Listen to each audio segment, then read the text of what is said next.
Alors, j'ai la demande de M. Sineux et ensuite de M. Brenas. Oui, je ne suis pas sûr qu'on soit sur la même tonalité.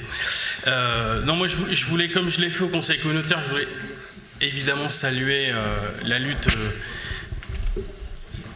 Je voudrais, si M. Brenas salue la lutte des salariés, j'en serais très heureux, mais je ne suis pas sûr que ça soit exactement ça. Moi, je voulais saluer la lutte des salariés. Je l'ai dit au Conseil communautaire, c'est pas évident aujourd'hui de se mettre dans un mouvement social, de faire grève.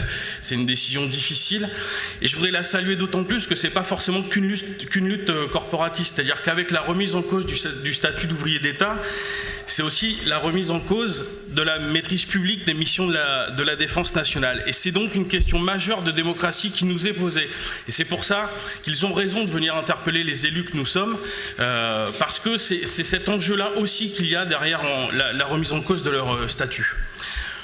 On s'aperçoit quand même que ce gouvernement travaille au 49.3, avec une absence de dialogue social qu'on a constaté partout.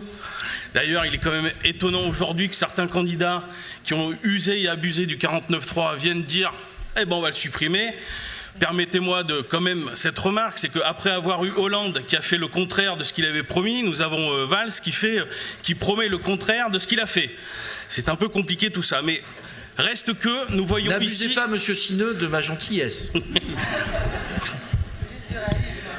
Ceci étant, Monsieur le maire, vous pouvez pas critiquer, enfin, vous pouvez admettre quand même que la perche était trop belle. Non, mais nous sommes devant les conséquences de cette politique d'austérité que nous dénonçons régulièrement, de cette baisse de la dépense publique qui est l'alpha et l'oméga de la politique de ce gouvernement, avec des résultats sur les services publics, avec des résultats sur nos collectivités territoriales. Et donc, effectivement, comme l'a dit le camarade de la CGT, entre autres, on prépare le terrain pour la suite. Et la suite pourrait être encore plus grave.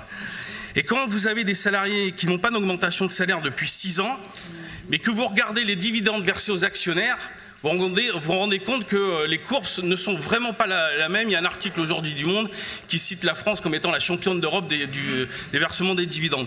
Donc voilà pourquoi aujourd'hui ça tourne pas rond, c'est-à-dire que c'est beaucoup pour le capital, très peu pour le social. Donc bravo de lutter, ceux qui vivent sont ceux qui luttent. Merci.